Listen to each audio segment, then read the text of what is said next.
To understand the story of Tobruk, one must first understand the stage upon which it was played. Imagine, if you will, a landscape that is less a place on Earth and more a surface of the moon, bleached by a relentless sun. This is the Western Desert of North Africa in 1941. It is a vast, unforgiving expanse of limestone and sand, stretching from the Mediterranean coast deep into the scorched interior. Here, the heat shimmers in waves that distort the horizon, making distant tanks look like floating ships, and the nights are so cold they can freeze the sweat on a man's brow. It is a place where the wind, known as the Khamsin or the Ghibli, does not merely blow, it assaults. It carries a fine, red dust that penetrates everything. It gets into the engines of trucks, grinding gears to a halt. It seeps into the tightly wound mechanisms of watches. It finds its way into the eyes, the ears, and the very pores of the soldiers. And perhaps worst of all, it coats every morsel of food, so that every meal is eaten with the grit of the desert between one's teeth. In this desolate theater, where there is no cover but the fold of the ground and the hull of a tank, the stage was set for one of the most stubborn defensive actions in the history of warfare. Our story begins in the early months of 1941. The British Army, specifically the Western Desert Force, was riding high on a wave of euphoria. They had just completed Operation Compass, a stunning campaign against the Italian forces in Libya. In a matter of 10 weeks, a relatively small British force had pushed 500 miles west, capturing over 130,000 prisoners and destroying an entire Italian army. To the soldiers on the ground and to the commanders back in Cairo, it seemed as though the war in North Africa was all but won. The road to Tripoli lay open. The mood was one of relaxed confidence. Veteran troops were withdrawn to rest or were redeployed to Greece, where a new front was opening up. In their place came fresh, inexperienced units, sent to garrison the conquered territory of Cyrenaica.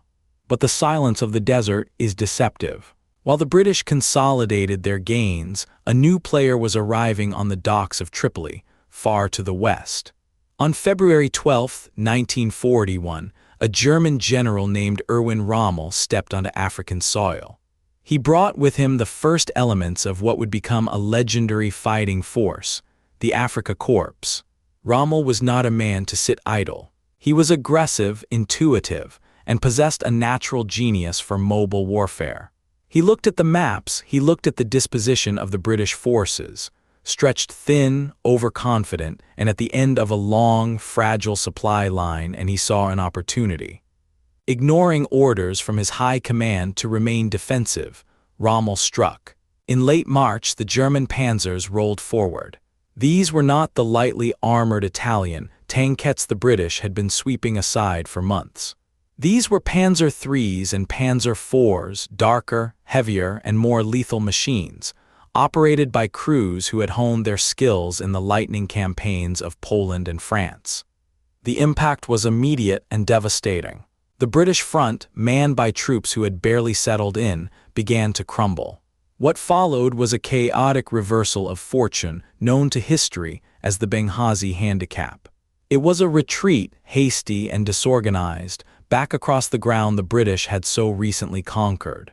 Communications broke down. Units were cut off in the desert night. Confusion reigned. Dust clouds billowed hundreds of feet into the air as convoys of trucks, staff cars, and armored vehicles streamed eastward, desperate to outrun the encircling pincers of Rommel's advance. The strategic situation was dire. If Rommel could push the British all the way back to the Egyptian border, the Suez Canal, the artery of the British Empire, would be threatened. A stand had to be made. A line had to be drawn in the sand. And the place chosen for that stand was a small, dusty port town on the Libyan coast. Its name was Tobruk. Tobruk was not a jewel of the Mediterranean. It was a sun-baked collection of white-walled buildings, suffering from the neglect of war even before the siege began. But it possessed two things of immense strategic value. First, it had a deep-water harbor, the only one between Benghazi in the west and Alexandria in Egypt to the east. For an army operating in the desert, a port is life. It means fuel, ammunition, water, and food can be brought in by sea, bypassing hundreds of miles of treacherous roads. If Rommel took Tobruk, his supply lines would be shortened, and his path to Egypt would be clear. If the British held it, Rommel would be tethered, unable to advance fully on Egypt with a hostile fortress at his rear, threatening his own supply lines. The second asset Tobruk possessed was a pre-existing defensive perimeter. The Italians, during their occupation, had built a semicircle of defenses around the port. It was known as the Red Line. This perimeter stretched for roughly 30 miles, arching out into the desert to keep artillery out of range of the harbor. It consisted of concrete bunkers, pillboxes, anti-tank ditches, and belts of barbed wire. By April 1941, these defenses were filled with drifting sand and falling into disrepair, but they were the only shield available. Into this crucible were poured the defenders. The core of the force was the 9th Australian Division, commanded by Major General Leslie Morshead. Morshead was a civilian soldier, a shipping line manager in peacetime, but a veteran of the Great War. He was a man of strict discipline and steely resolve, known to his men as Ming the Merciless. He was not a man who believed in surrender. Alongside the Australians were British artillery and tank units, and soldiers from India. Together, they numbered around 24,000 men. As the retreating British columns streamed past Tobruk toward the Egyptian border, the 9th Division was ordered to stop, turn around, and dig in. They were the doorstop. The men were tired. They had been moving constantly, sleeping in the backs of lurching trucks, their uniforms stiff with sweat and dust. Now they were told to occupy a perimeter that was too long for their numbers, and to prepare for an onslaught by the most feared army in Europe. The ground around Tobruk is hard. Beneath a thin layer of sand lies solid limestone rock. To dig a foxhole or a trench was agonizing work. Picks bounced off the stone, sending vibrations shuddering up the arms of the soldiers. Shovels were useless until the rock was broken. But the men dug. They dug with the desperation of men who knew the tanks were coming. They scavenged tools, they used explosives, they used their bare hands to clear the debris. They cleared the old Italian anti-tank ditches, which had filled with sand. They restrung the rusted barbed wire. They laid thousands of mines, planting death in the scrubby earth in front of their positions. By the second week of April, the German forces had bypassed the town to the south and cut the Via Balbia, the coastal road leading east to Egypt. The door had slammed shut. Tobruk was isolated. The siege had begun. Inside the perimeter, the atmosphere was a mix of tension and grim determination. The soldiers looked out across the flat, featureless plain. There was little vegetation, just low camel thorn bushes and scattered rocks. In the shimmering heat haze, it was difficult to judge distance. A man standing a mile away might look like a bush. A tank hull down in a depression might be invisible until it fired. Rommel did not wait. He was eager to snatch the prize before the defenders could fully organize. He believed the British were demoralized and fleeing, and that Tobruk would fall as easily as the other towns along the coast.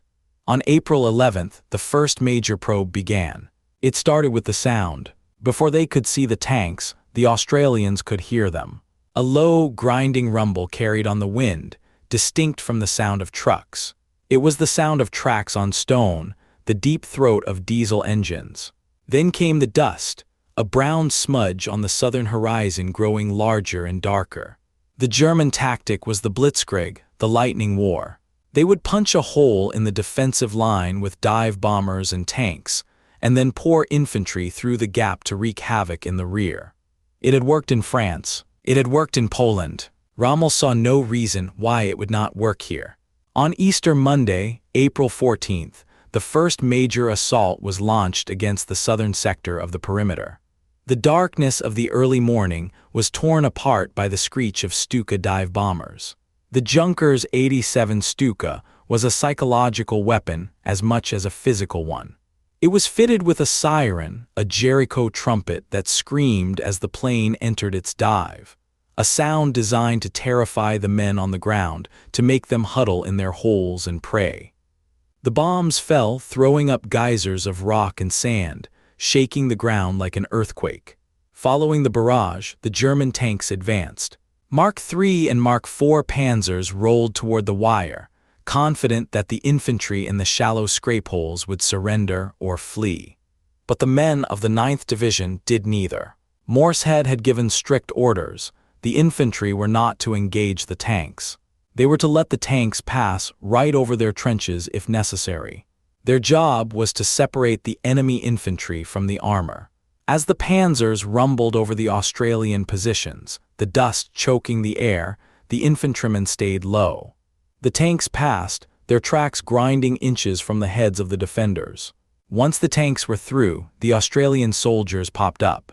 They were now behind the tanks, facing the German infantry that was following on foot. With rifles, Bren guns, and grenades, they unleashed a withering fire. The German infantry, expecting the way to be clear, were caught in the open. They were cut down, pinned to the ground, unable to support their armor. Meanwhile, the German tanks, now isolated inside the perimeter, continued forward. They thought they had broken through, but they were driving straight into a trap. Ahead of them lay the British artillery and anti-tank guns, camouflaged and waiting. The Royal Horse Artillery, veterans of the desert, held their fire until the last possible second. When they opened up, it was point-blank range. The desert erupted in noise and flame. Armor-piercing shells slammed into the German tanks. Turrets were blown off, tracks were shattered. The panzers, maneuvering frantically in the dust, found themselves under fire from all sides. Without their infantry to suppress the anti-tank guns, the great steel beasts were vulnerable. One by one they were knocked out, burning fiercely, sending thick columns of oily black smoke into the blue sky.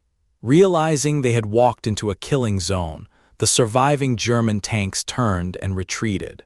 As they fled back through the gap in the wire, they were engaged again by the Australian infantry and the anti-tank rifles.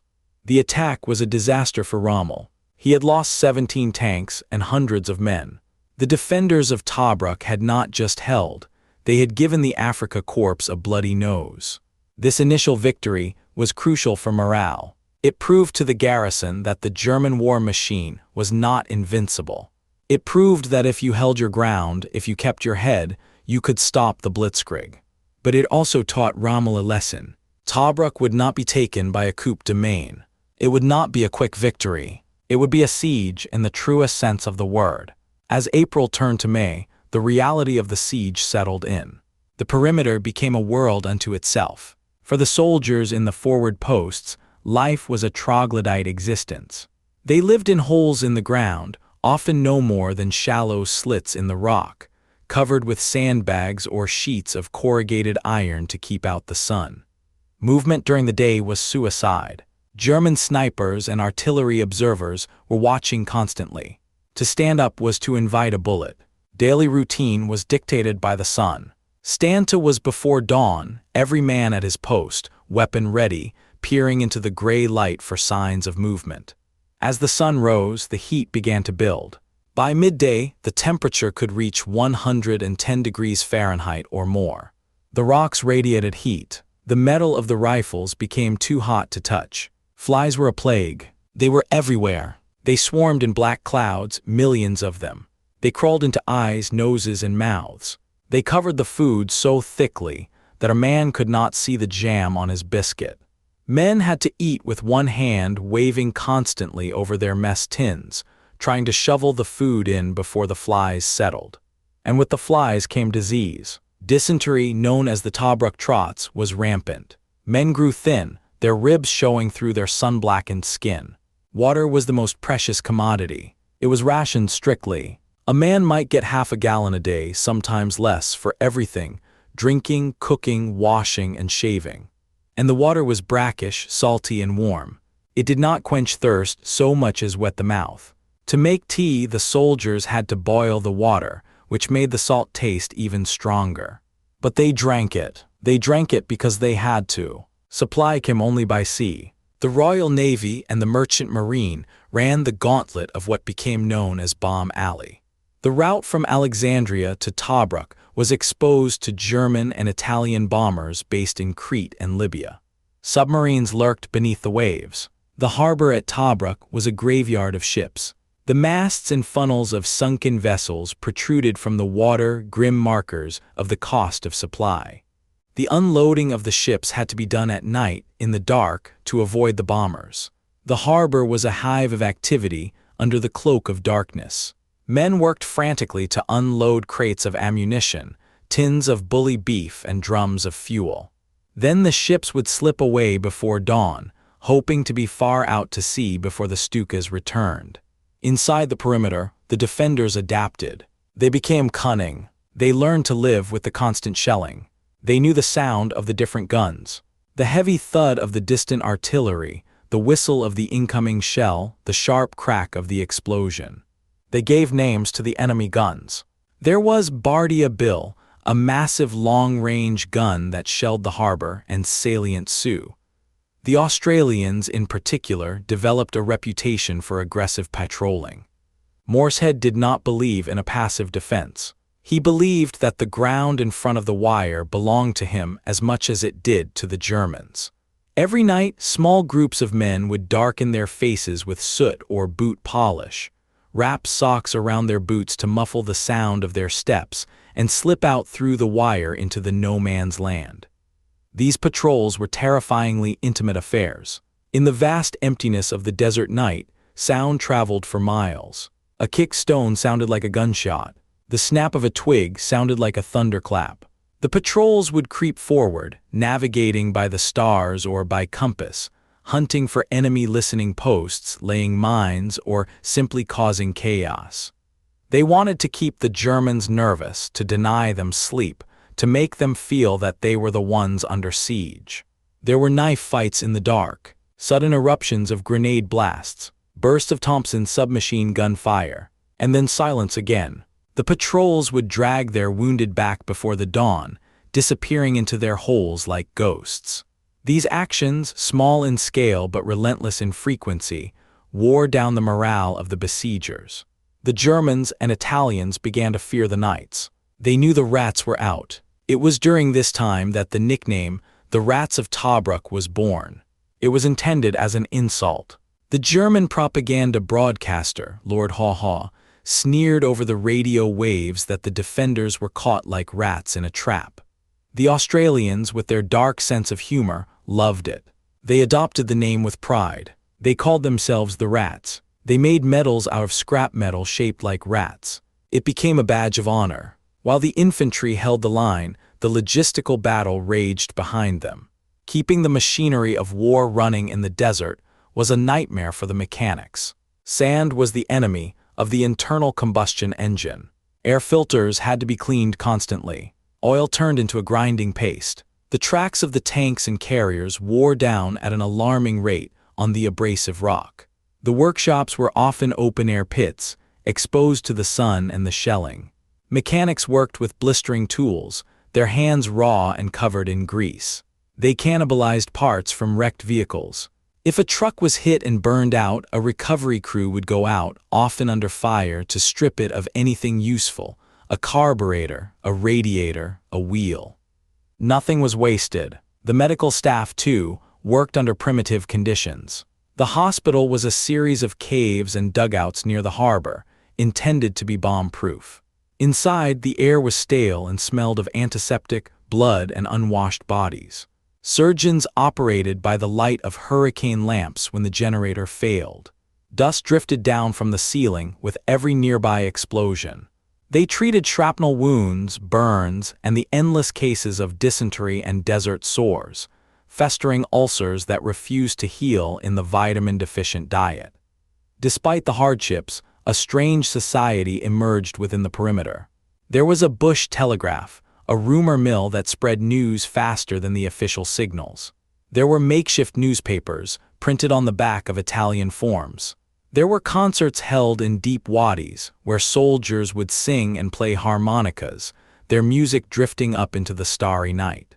But always the war was there. In early May, Rommel tried again. He launched a major attack on the southwestern sector, known as the salient. This time, the fighting was even more ferocious. The Germans managed to capture a series of strongpoints on the perimeter, denting the defensive line. They took Hill 209, a commanding position that gave them a view over much of the interior defenses. The battle for the salient raged for days. It was a brawl of artillery duels and infantry counterattacks. The dust was so thick that visibility was reduced to a few yards. Men fought in a fog of war, literally and figuratively. The Australians counterattacked with bayonets, trying to reclaim the lost posts. The ground changed hands multiple times. When the dust finally settled, the Germans held the hill, but they had advanced no further. The dent in the line was contained. Morsehead ordered a new defensive line to be dug behind the lost positions. The siege settled back into a stalemate, but the pressure had increased. The enemy was now looking down their throats. As June approached, the heat intensified. The metal inside the tanks became an oven. Tank crews sat in their shorts, sweat pouring off them, enduring temperatures of over 120 degrees inside the steel hulls. To touch the armor was to risk a burn. The strategic picture began to shift again. The British High Command in Cairo, under pressure from Prime Minister Winston Churchill, launched an operation to relieve Tobruk. It was codenamed Operation Battleaxe. The plan was for a British force to smash through the German defenses on the Egyptian border and drive west to lift the siege. Inside Tobruk, the garrison waited with bated breath. They could hear the distant rumble of the battle to the east. They watched the horizon, hoping to see the dust clouds of British tanks coming to their rescue. But the dust clouds never came closer. Rommel, with his characteristic tactical brilliance, had set a trap. He used his 88mm anti-aircraft guns in an anti-tank role. These high-velocity guns could slice through the armor of the British Matilda tanks from over a mile away, long before the British tanks could get into range. Operation Battleaxe was a failure. The relieving force was beaten back with heavy losses. The news hit the defenders of Tobruk hard. They were on their own. There would be no quick rescue. They had to hold on. The disappointment was bitter, but it did not break them. If anything, it hardened their resolve. They resigned themselves to a long summer of heat, flies, and shelling. It is important to visualize the sheer scale of the boredom that intersperses the terror of war. For hours, sometimes days, nothing would happen. A soldier would sit in his dugout, cleaning his rifle for the 100th time, writing a letter home that might not be mailed for weeks, or playing cards with a deck so worn the markings were barely visible. They talked about food, steak and eggs, cold beer, fresh fruit. They talked about home. They talked about everything except the possibility that they might not make it out. And then in an instant, the violence would return. A mortar barrage would walk across the position. A sniper's bullet would crack. A Stuka attack would send them scrambling for cover. Death was random in Tobruk. It could come from a stray shell splinter while a man was heating a tin of beans. It could come from a mine triggered by a truck tire. It could come from the sky on a quiet afternoon. The cemetery in Tobruk grew. Simple wooden crosses marked the graves in the rocky soil. Friends buried friends. There was little ceremony. A quick prayer, a salute, and then back to the war. By midsummer, the strain was showing on the faces of the men. Their eyes were hollow, rimmed with red dust. Their uniforms were rags. They were physically exhausted, but their discipline held. Morsehead insisted on it. He demanded that men shave every day, even with the salty water. He insisted that weapons be kept spotless. He knew that if discipline slipped in the small things, it would slip in the big things. The Royal Air Force and the South African Air Force played a vital, if outnumbered, role. Their Hurricanes and Kitty Hawks were often outclassed by the German Messerschmitt 109s, but they fought tenaciously to keep the Stukas off the backs of the defenders and the supply ships. The sight of a British fighter plane overhead was a massive morale boost for the troops on the ground. They would cheer from their trenches as the dogfights swirled in the blue sky above. The summer of 1941 dragged on, a monotonous calendar of heat, dust, and danger. But while the infantrymen endured the baking sun in their foxholes, another battle was being fought in the dark waters of the Mediterranean, a battle that was the very heartbeat of Tobruk. Without it, the garrison would have starved or surrendered within weeks. This was the work of the Inshore Squadron, a ragtag collection of Royal Navy destroyers, sloops, and trawlers, supplemented by merchant ships that had seen better days. To the men in the dusty perimeter, the arrival of the nightly convoy was a lifeline, but to the sailors making the run, it was a terrifying game of roulette. The route from Alexandria and Mursa Matra was lined with peril. German U-boats prowled the depths, and the Luftwaffe dominated the skies. The supply run became known as the Spud Run. The ships would load up in Egypt, their decks piled high with crates of ammunition, sacks of flour, and mailbags, the most precious cargo of all. They would time their departure to arrive off the coast of Tobruk under the cover of darkness. Approaching the harbor was an exercise in nerve. The coast was blacked out. There were no lighthouses, no navigation buoys. The captains had to navigate by dead reckoning and the silhouette of the coastline against the stars. As they neared the harbor entrance, the German artillery would often open up. The harbor itself was a chaos of wrecks. The hulls of sunken ships lay in the channel, forcing the incoming vessels to weave a treacherous path through the metal graveyard. Once alongside the ruined wharves, speed was everything. The ships had to be unloaded and turned around in less than an hour to escape before dawn brought the Stukas. The stevedores at the docks, often soldiers from the garrison, worked like men possessed. They manhandled crates in the dark, sweating and cursing, listening for the whine of an incoming shell. If a ship was hit while unloading ammunition, the explosion could shatter the entire waterfront. Yet night after night the little ships came. They brought in over 30,000 tons of supplies during the siege. They took out the wounded, the sick, and the prisoners. They were the umbilical cord connecting the besieged fortress to the outside world. As August gave way to September, a political storm brewing in the corridors of power began to affect the men on the ground. The Australian government, back in Canberra, was growing increasingly anxious about the fate of its 9th Division. They felt their men were being used as the sacrificial lambs of the British Empire. The troops were exhausted. They had been in the desert for months, their health was deteriorating, and the casualty lists were growing.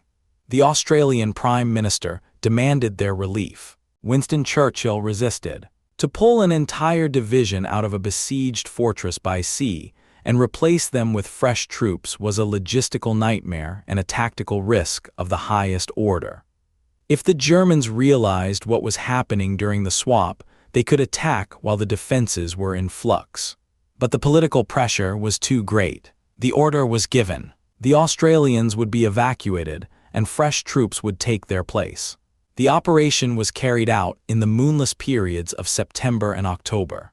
It was a feat of organization that rivaled the evacuation of Dunkirk, but played out in reverse and in slow motion. The destroyers would glide into the harbor, their decks crowded with fresh soldiers from the British 70th Division and the Polish Independent Carpathian Rifle Brigade. As the fresh troops scrambled down the gangplanks, the weary Australians, carrying their kit bags and their memories, scrambled up. There was a strange mixture of emotions on the docks during those nights. The Australians were leaving the hellhole of Tobruk, but they were also leaving a piece of themselves behind. They were leaving the graves of their mates in the rocky cemetery. They were leaving the positions they had dug with their own hands and defended with their blood.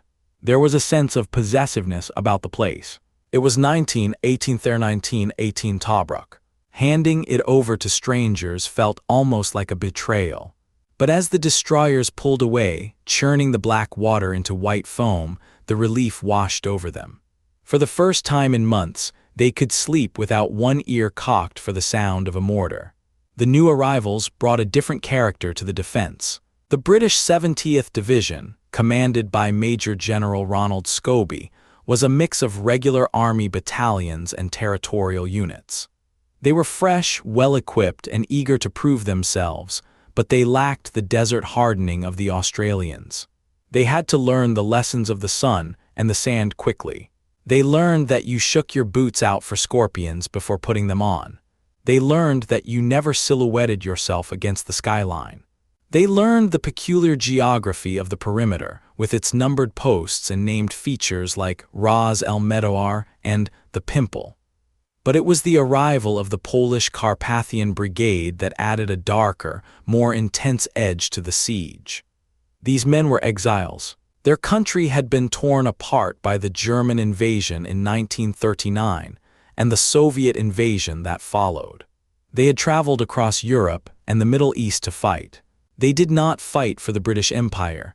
They fought for the memory of Warsaw and Krakow. They fought with a cold, burning hatred for the Germans that the British and Australians, for all their combativeness, did not quite share. The Poles were assigned to the western sector of the perimeter, the most difficult and active sector facing the salient where the German lines were closest. When the Australians handed over the positions, they warned the Poles about the German habits, the sniper alleys, and the booby traps.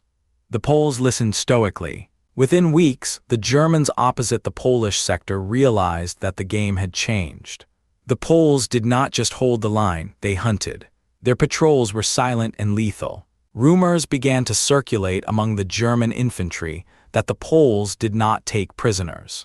Whether true or not, the psychological effect was profound. The nights in the western sector became filled with a new kind of tension. The Polish soldiers, often communicating in whispers or hand signals, turned the no-man's land into a place of terror for the besiegers. They were meticulous in their camouflage and relentless in their aggression. The rats had been replaced by wolves. By November 1941, the atmosphere inside the fortress began to shift. The crushing heat of summer had faded, replaced by the chill of autumn. The nights were now cold enough to require greatcoats and blankets. The dust storms were less frequent but more violent when they came. But the biggest change was the sense of anticipation. Everyone knew that something was coming. To the east, across the wire in Egypt, the British Eighth Army was gathering its strength. Under a new commander, General Alan Cunningham, a massive force was being assembled for a new offensive, Operation Crusader.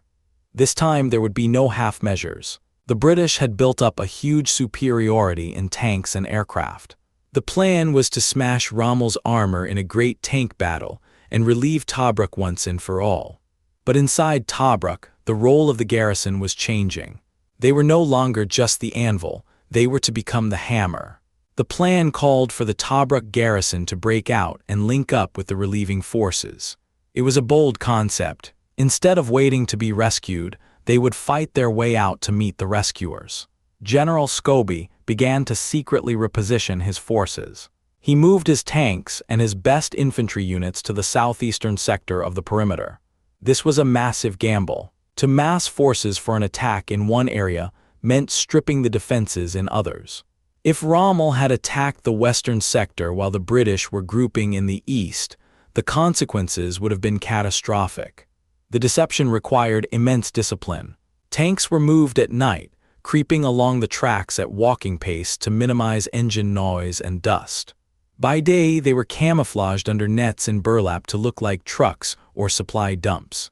Thousands of tons of ammunition and fuel were stockpiled in the forward areas, hidden in wadis and dugouts. The soldiers were briefed in secrecy. They cleaned their weapons with a new purpose. The waiting was almost over. Ironically, while Scobie was planning his breakout, Erwin Rommel was planning his own final assault. The Desert Fox had finally gathered the resources he believed he needed to crush Tobruk. He had brought in heavy artillery and more engineers. He planned to launch a massive attack on the southeastern sector, the very same sector from which the British intended to break out, in late November.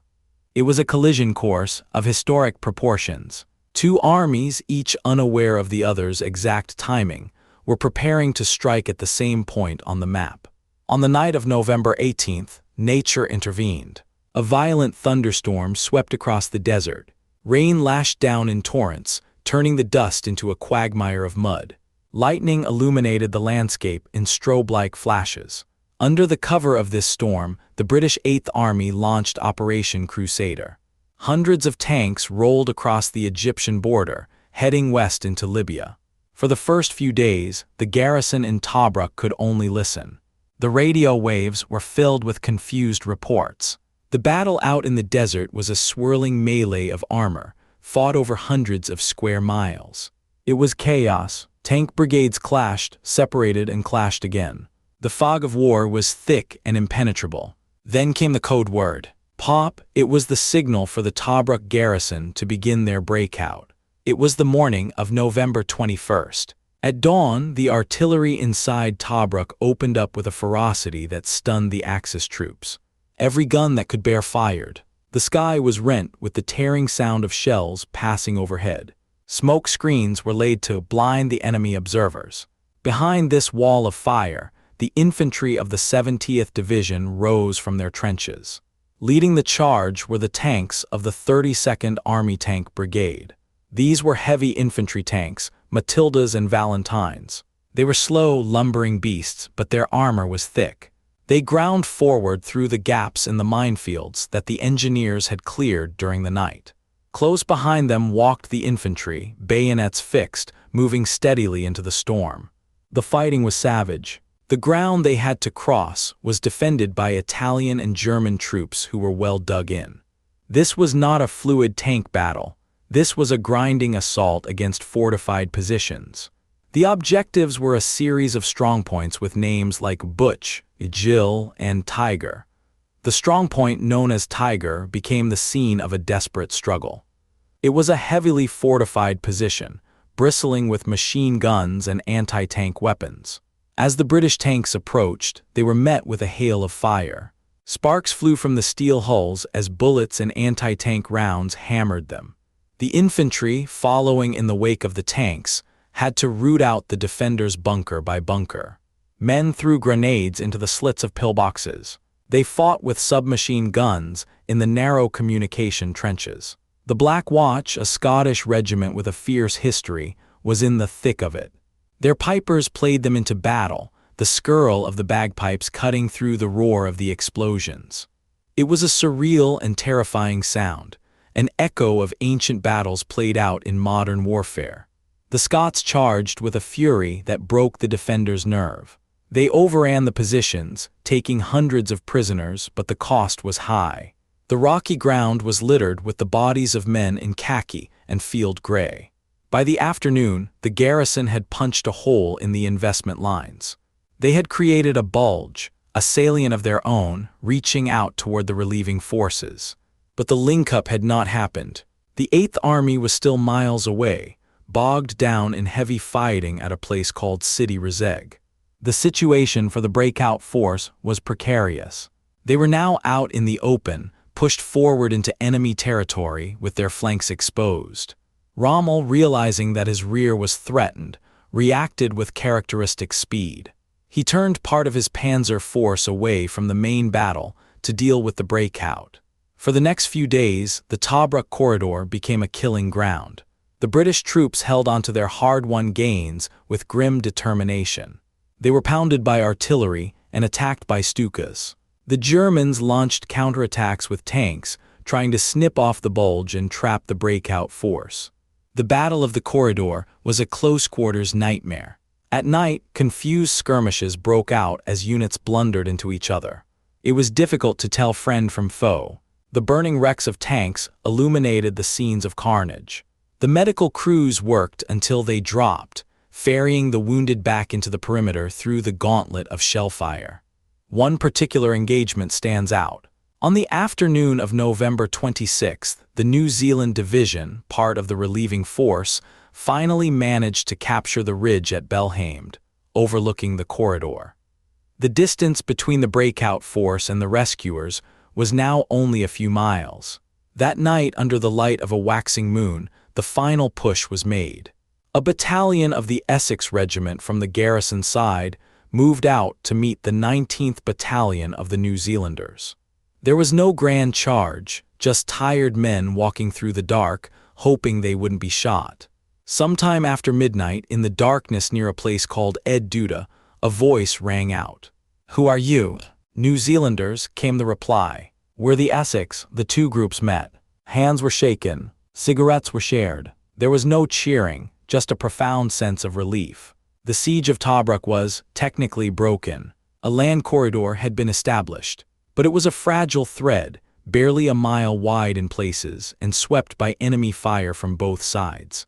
Rommel was not beaten yet. He was a master of the counterstroke. He saw that the British forces were overextended, strung out along this narrow corridor.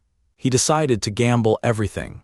He gathered his remaining panzers and led them on a wide hook through the desert, driving deep into the British rear, threatening their supply dumps and headquarters.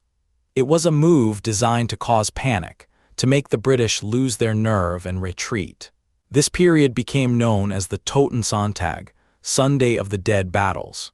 The fighting around Sidi Rezegh and the airfield was some of the most intense of the entire war in North Africa. Tanks fired at each other at point-blank range. Anti-tank guns fired until their barrels glowed red. The desert floor was a graveyard of burning metal. Inside the corridor, the men of the 70th Division and the Polish Brigade held on. They were attacked from the north, south, and west. They were cut off again for a time as Rommel's tanks severed the link. But they did not break. They had been besieged for 8 months. They knew how to hold ground. The Poles played a crucial role during this crisis. At the Gazala line to the west of Tobruk, they launched diversionary attacks to keep the Italian divisions pinned down, preventing them from reinforcing the German armor. The Poles fought with a reckless bravery, charging machine gun posts across open ground. Their contribution kept the pressure on Rommel's flank when he could least afford it. Finally, the sheer weight of numbers and the exhaustion of the German supplies began to tell. Rommel's gamble failed. His tanks were running out of fuel. His men were at the limit of their endurance. The British Eighth Army, though battered, had not collapsed. They regrouped and pushed back. On December 7, 1941, the same day, half a world away, that Japanese planes were descending on Pearl Harbor, Rommel made the decision to retreat. He could no longer hold the siege and fight the Eighth Army simultaneously.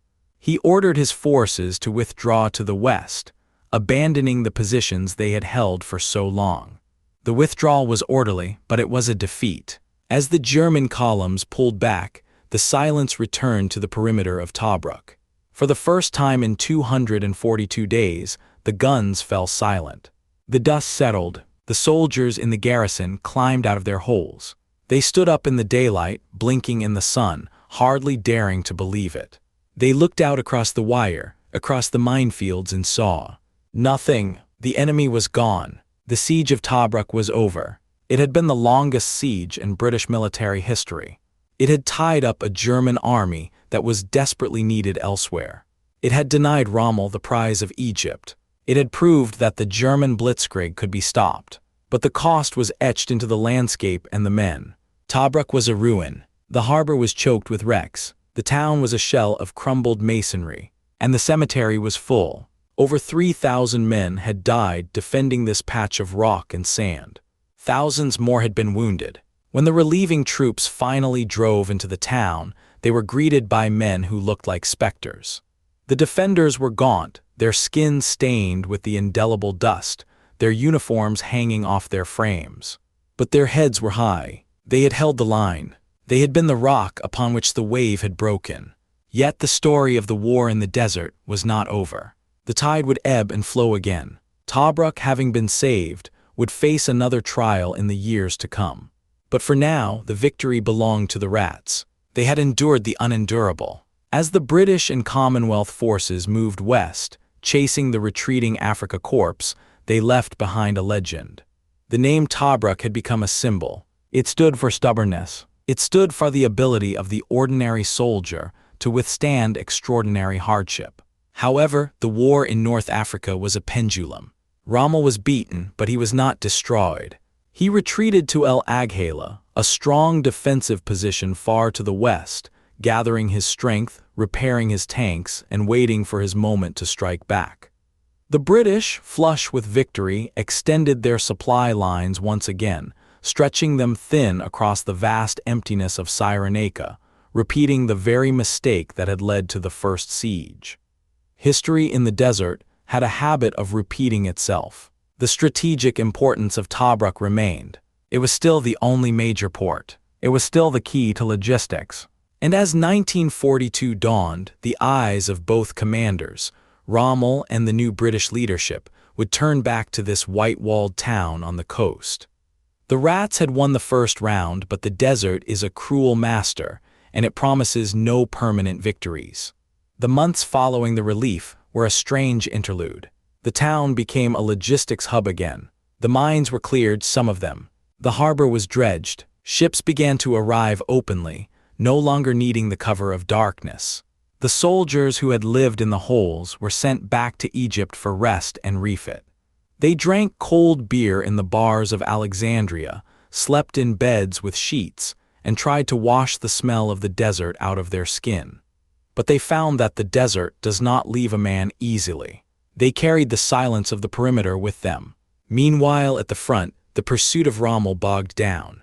The British tanks wore out their tracks. The supply trucks broke down. The momentum was lost. And in January 1942, just weeks after the siege was lifted, Rommel struck again.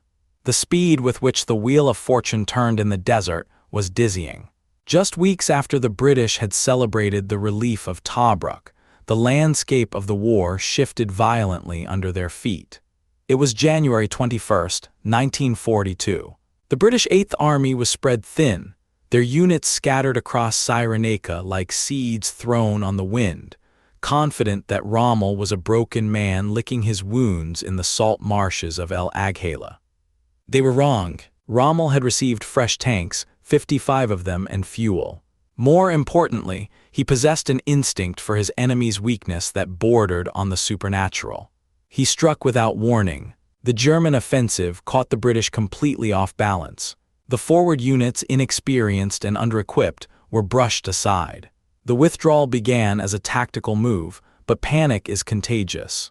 As the panzers sliced through the desert, threatening to encircle the British columns, the retreat accelerated. It became the second Benghazi handicap. Trucks, tanks, and staff cars streamed eastwards, abandoning the hard-won ground of the previous months. The pendulum swung back past Benghazi, past Derna, all the way to a line of defensive boxes running south from the coast at Gazala, just 40 miles west of Tobruk. Here the retreat stopped. The British commander, General Neil Ritchie, decided to make a stand. The Gazala line was not a continuous trench line like the Western Front of the First World War. The desert was too vast for that. Instead, it was a series of fortified boxes, independent strongpoints surrounded by wire and mines, spaced miles apart. Between these boxes lay vast minefields, a mine marsh intended to channel the attacking enemy into kill zones where the British armor would be waiting. The anchor of this line in the north, on the coast, was the impenetrable terrain near the sea.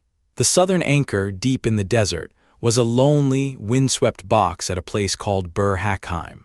And garrisoning this crucial southern pivot were the Free French forces, commanded by General Pierre Koenig.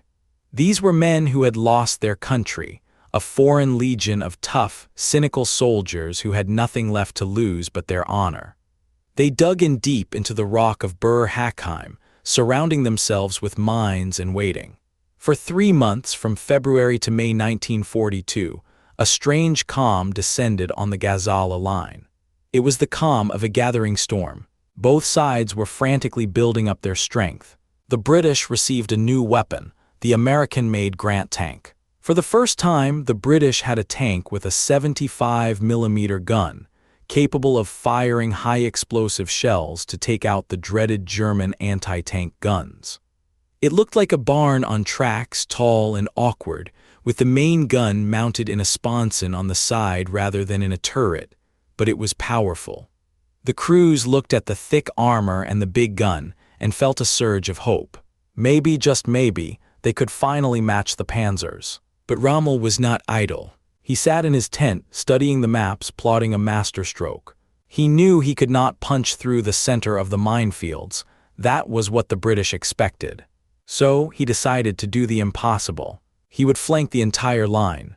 He would drive his armored divisions south, around the bottom of the Free French box at Bir-Hakeim, and then swing north into the British rear, cutting them off from their supplies and trapping them against their own minefields. It was a maneuver of breathtaking audacity, requiring a night march of thousands of vehicles across unmapped, treacherous ground. On the night of May 26th, the operation, code-named Venezia, began. Under the light of a full moon, the Afrika Korps began its great sweep. The rumble of 10,000 engines shook the earth. To the British troops manning the southern boxes, it sounded like a distant thunderstorm, a low, continuous growl that grew louder with every passing hour. When the sun rose on May 27th, the British rear echelon troops, the cooks, the mechanics, the headquarters staff, woke up to a nightmare.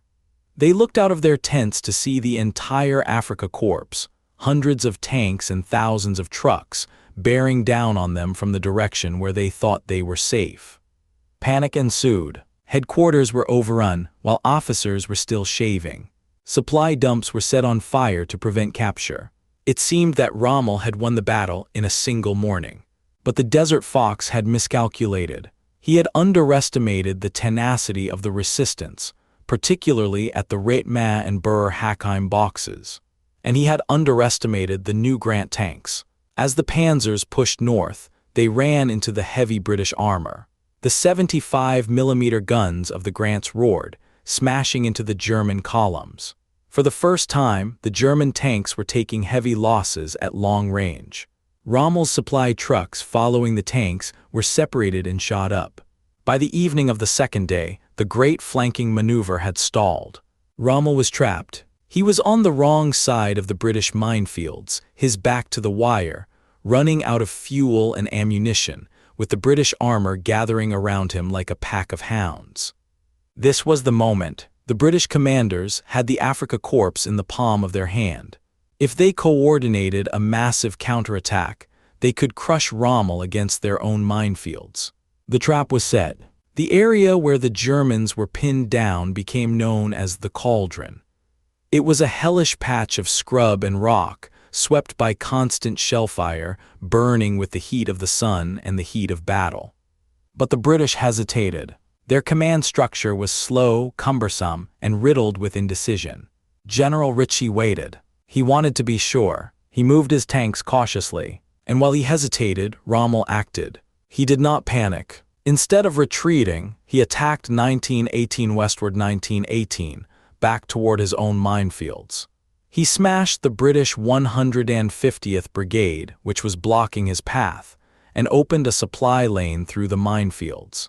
He brought in fuel, ammunition, and his deadly 88mm anti-tank guns. He turned the trap inside out. He fortified the Cauldron, dug in his anti-tank guns, and waited for the British to come to him.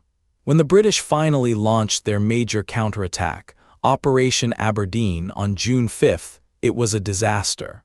They sent their tanks in piecemeal, wave after small wave, charging straight into the waiting guns. The desert floor was soon littered with the burning hulks of the new Grant tanks. The 88s picked them off one by one. The British communication broke down. Infantry were left out in the open without armor support. Tanks charged without infantry to clear the guns. It was a massacre. With the British armor broken, Rommel turned his attention to the thorn in his side, Bir-Hakeim. The Free French had been holding out for weeks, completely surrounded. They were pounded by artillery, dive-bombed by Stukas around the clock, and cut off from water and food. But General Koenig refused to surrender. When Rommel sent a demand for capitulation, Koenig replied with artillery fire. The resistance of the French at Bir-Hakeim became legendary. They bought the British army time to retreat, time that was mostly squandered. Finally, on the night of June 10th, with their ammunition exhausted and their position untenable, the survivors of the garrison broke out in the dark, slipping through the German lines to safety. They had held up an entire army for 16 days. Now the floodgates were open. Rommel unleashed his panzers.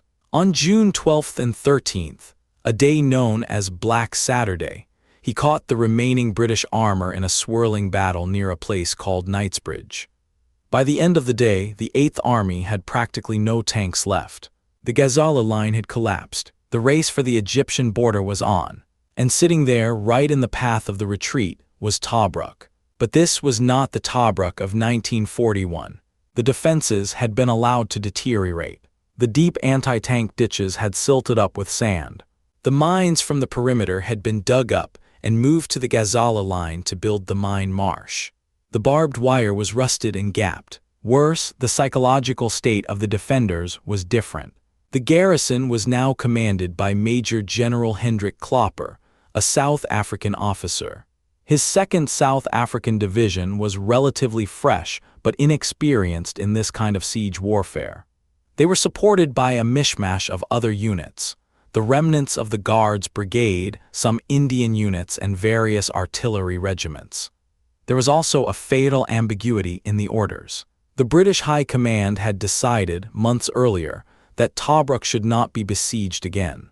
The Navy had warned that they could not support another siege. The loss of ships in 1941 had been too high. So the plan was that if the Ghazala line fell, Tobruk would be evacuated or used only as a temporary delaying position. But as the rout unfolded, Churchill from London sent a frantic telegram. Presume there is no question in every case of giving up Tobruk. General Auchinleck, the commander-in-chief in Cairo, felt compelled to agree. He ordered Klopper to hold, but the garrison was not prepared for a siege. They had supplies, but they did not have the mindset, the organization, or the defensive depth of the previous year. They were a stopping point, not a fortress. Rommel knew this. He did not intend to surround Tobruk and starve it out.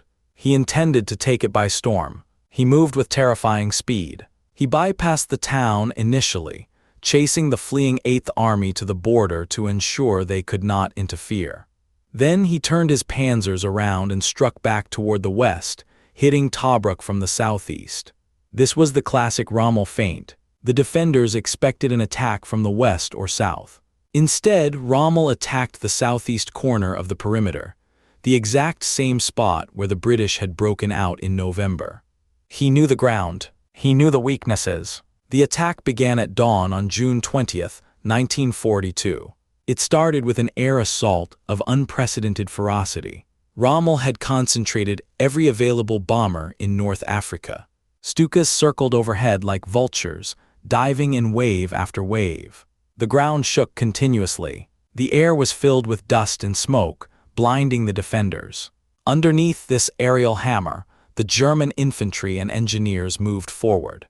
They bridged the anti-tank ditch, which was shallow and neglected in this sector, within an hour. Then came the tanks. The panzers rolled through the gap, fanning out into the rear of the defenses. The South African defenders in the perimeter posts fought bravely, but they were isolated. Their communications were cut by the bombardment. They had no idea that the enemy was already behind them. The German tanks drove straight for the harbor and the town center, ignoring the perimeter posts that were still firing. It was a blitzkrieg in miniature. By midday, the Germans were deep inside the perimeter. The British tanks inside Tobruk, a handful of old Valentines and Matildas, tried to counterattack but were swept aside by the superior German numbers. The headquarters was in chaos. Reports were coming in of German tanks appearing everywhere, at the airfield, at the supply dumps at the crossroads. The speed of the collapse was shocking. In 1941, the perimeter had held for 242 days. In 1942, it was breached in a few hours. By the afternoon, the Germans controlled the harbor. The Royal Navy ships that were in port tried to flee. A few small schooners and launches made a desperate run for the open sea under heavy fire, but many were sunk. The demolition parties frantically tried to blow up the fuel dumps and the water distillation plant, but the German advance was so fast that much of the supplies were captured intact. Rommel captured nearly 2,000 tons of fuel, enough to drive his tanks all the way to Egypt. As the sun began to set on June 20th, General Klopper, isolated in his headquarters, realized the situation was hopeless. His tanks were gone, his artillery was overrun, the enemy was in the town. He faced a terrible choice: fight on in a chaotic night battle that would likely result in the slaughter of his men, or surrender. Early on the morning of Sunday, June 21st, the white flag was raised over the fortress. A silence fell over Tobruk, a silence heavier and more oppressive than the noise of battle. The surrender was a moment of profound shame and disbelief for the British Army. 33,000 men marched into captivity. It was the second largest capitulation of the British Empire in the war, surpassed only by the fall of Singapore a few months earlier. The scene on the road out of Tobruk was one of utter desolation. Miles of British trucks, tanks, and guns stood abandoned. Columns of exhausted, dejected prisoners, a khaki tide, trudged westwards toward the prison camps in Libya and Italy. Rommel, standing in his command car, watched them pass. He was at the height of his glory. For this victory, Hitler promoted him to field marshal. At 49, he was the youngest field marshal in the German army. The news of the fall of Tobruk hit the Allied leadership like a physical blow. Winston Churchill was in Washington, D.C., meeting with President Franklin Roosevelt. He was handed a telegram while sitting in the Oval Office. It contained just a few words: "Tobruk has surrendered with 25,000 men taken prisoners." The number was actually higher. Churchill later wrote that it was one of the heaviest blows he could recall during the war.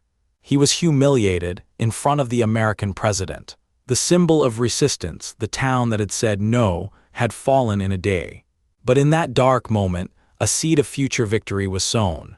Roosevelt, seeing Churchill's distress, asked simply, "What can we do to help?" He immediately ordered that 300 of the new Sherman tanks, vastly superior to the Grants and the British tanks, be shipped to the Middle East. These tanks, which would arrive just in time for the decisive battles to come, were the direct result of the shock of Tobruk's fall. For the soldiers of the Eighth Army, the fall of Tobruk was a nadir. They were retreating again, streaming back into Egypt. The road to Alexandria lay open. There were no more defensible lines, no more fortresses. The panic in Cairo was palpable. Secret papers were burned at the British embassy, the ash floating over the garden parties like black snow. The civilians packed their bags. It seemed that nothing could stop Rommel from reaching the Suez Canal. The German army, too, was exhausted, but they were driving on the fumes of victory. They pushed relentlessly eastwards, crossing the wire into Egypt. They smelled the Nile. They were confident that one last push would kick the door in. General Auchinleck, taking personal command of the Eighth Army after firing Ritchie, chose a final place to stand. It was a small railway halt called El Alamein. It was not a town, it was just a spot on the map where the desert narrowed. To the north was the sea. To the south was the Qattara Depression, a vast, impassable sinkhole of salt and quicksand. Here there were no open flanks. Here, Rommel could not use his favorite tactic of swinging around the side. He would have to smash straight through. The stage was set for the final act of the Desert War. But the shadow of Tobruk hung heavy over the preparations. The rats who had been captured were now behind barbed wire in Italy, wondering if their sacrifice in 1941 had been for nothing. The men digging the new trenches at El Alamein looked at the horizon and wondered if they would suffer the same fate. The Desert War had stripped away all illusions. There was no romance left, only the brutal mathematics of logistics, armor thickness, and willpower. The heat of July 1942 bore down on the Alamein line. The flies were as bad as ever. The water was just as warm and salty. But the stakes had never been higher. If Alamein fell, the Middle East was lost. If the Middle East was lost, the oil was lost. And if the oil was lost, the war might be lost. As the two armies stared at each other across the shimmering heat haze at El Alamein, the memory of Tobruk served as a grim reminder. In the desert, defense is only as good as the men who hold the line, and victory can turn to ashes in a single afternoon. The summer of 1942 hung over the Egyptian border like a shroud. The British Eighth Army, battered and demoralized by the fall of Tobruk and the chaotic retreat, dug into the rocky ridges of El Alamein. They were the last line of defense. Behind them lay Alexandria, Cairo, and the Suez Canal. If they broke here, the war in the Mediterranean was effectively over. But the line did not break. In July, General Auchinleck managed to halt Rommel's exhausted forces in a series of confused, desperate battles known as the First Battle of Alamein. The Germans, at the end of a supply line stretching all the way back to Tripoli and heavily reliant on the captured stores from Tobruk which were rapidly dwindling, simply ran out of steam. They could not punch through. The two armies collapsed into a stalemate, two boxers leaning against each other, too tired to throw another punch. Into this atmosphere of exhaustion and uncertainty stepped a new commander, a man who would change the destiny of the Desert War. In August, Lieutenant General Bernard Law Montgomery arrived to take command of the Eighth Army.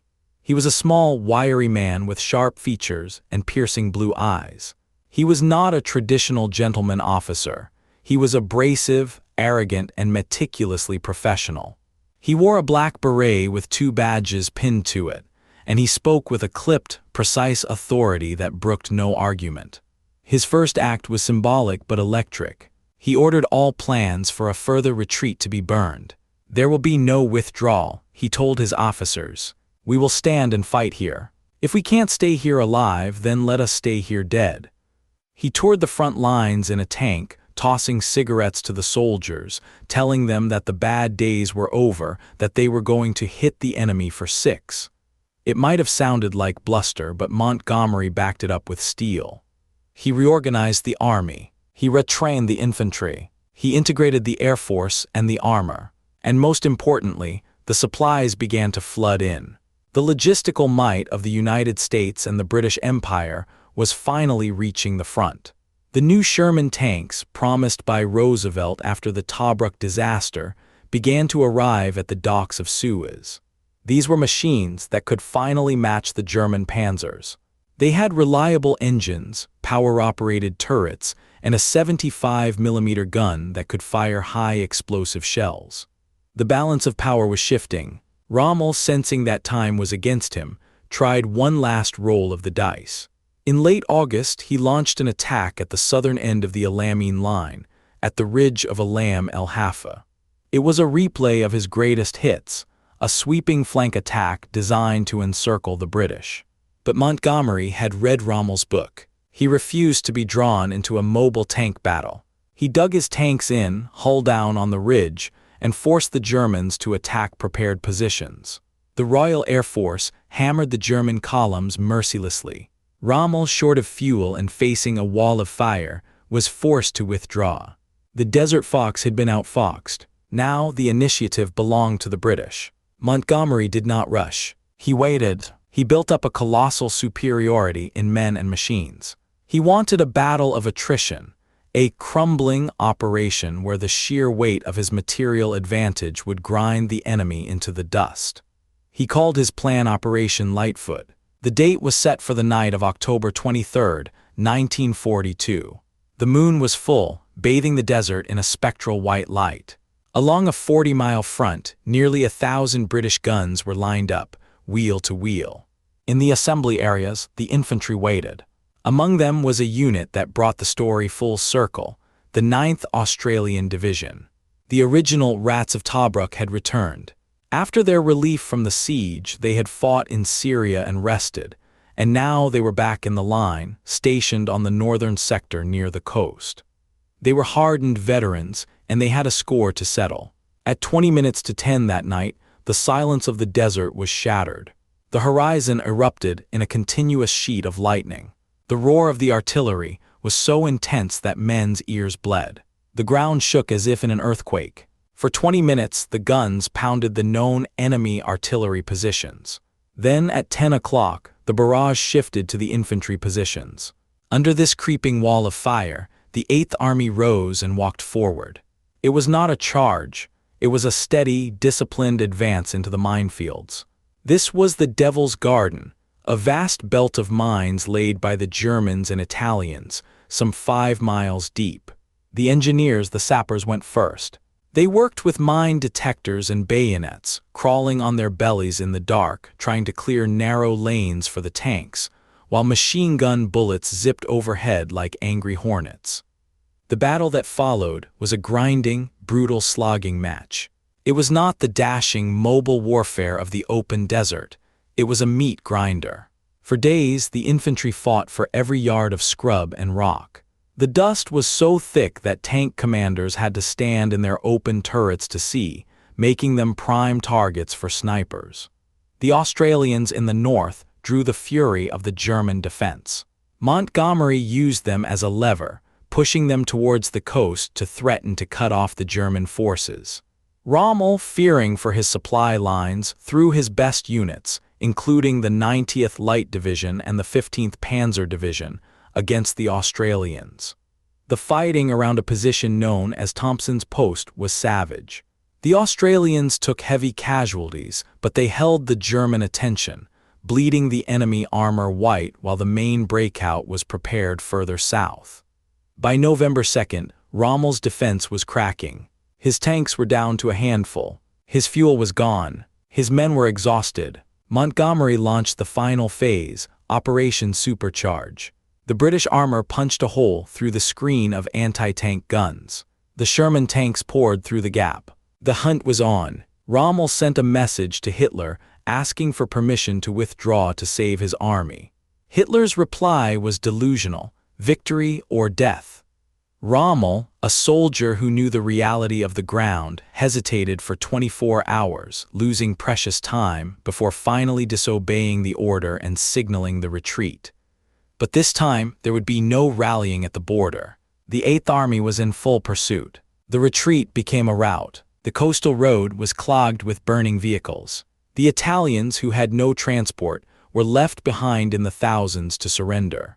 The Germans seized every truck they could find and fled west.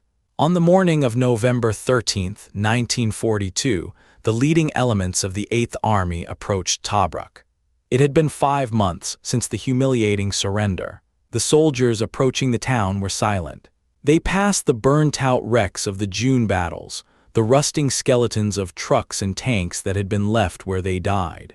There was no great battle for the recapture of Tobruk.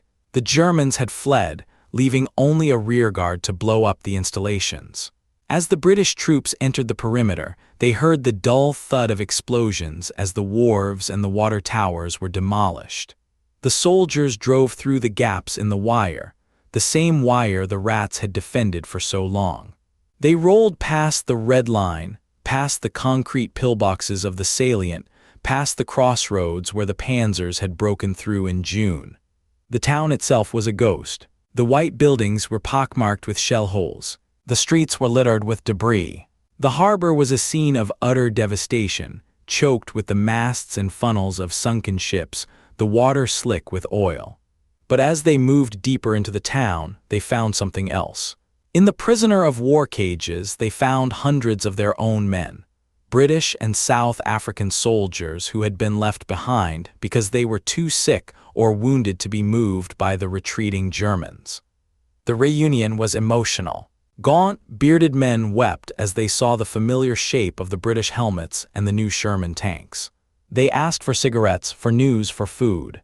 For the 9th Australian Division, though they were not the first to re-enter the town physically, they were still fighting hard near the coast.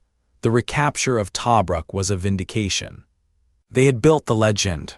They had proved that the German war machine could be stopped on this very ground.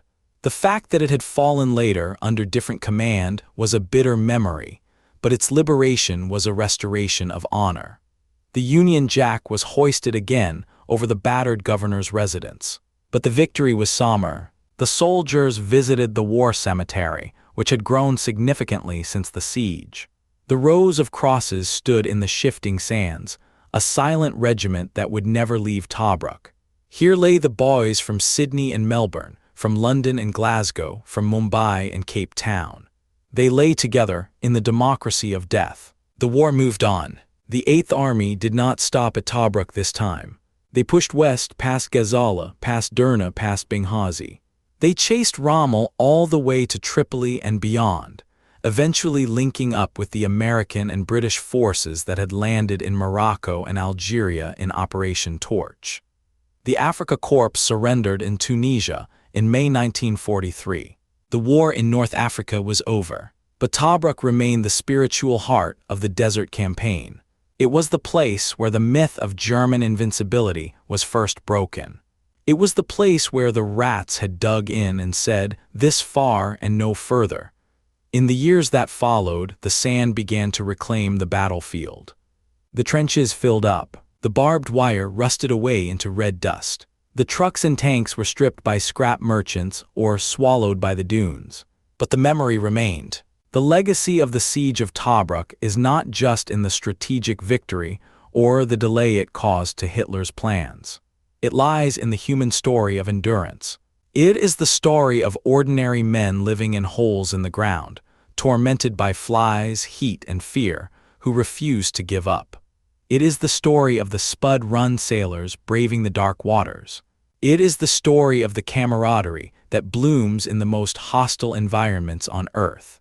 If you go to Tobruk today, the desert wind still blows the same fine dust. The sun still beats down with the same relentless intensity. The modern town has grown, covering some of the old scars, but the perimeter is still there, etched into the limestone. And in the Commonwealth War Cemetery, the inscription on the memorial stands as a final testament to those who held the line. It reads, "This is hallowed ground, for here lie those who died for their country. At the going down of the sun and in the morning we will remember them." The story of the desert rats is a story of grit. It is a reminder that even when the enemy is at the gate and the world is falling apart and there is no water and the hope is fading, you dig in, you hold on, and you fight. This concludes the narration of the Siege of Tobruk, Desert Rats in Action.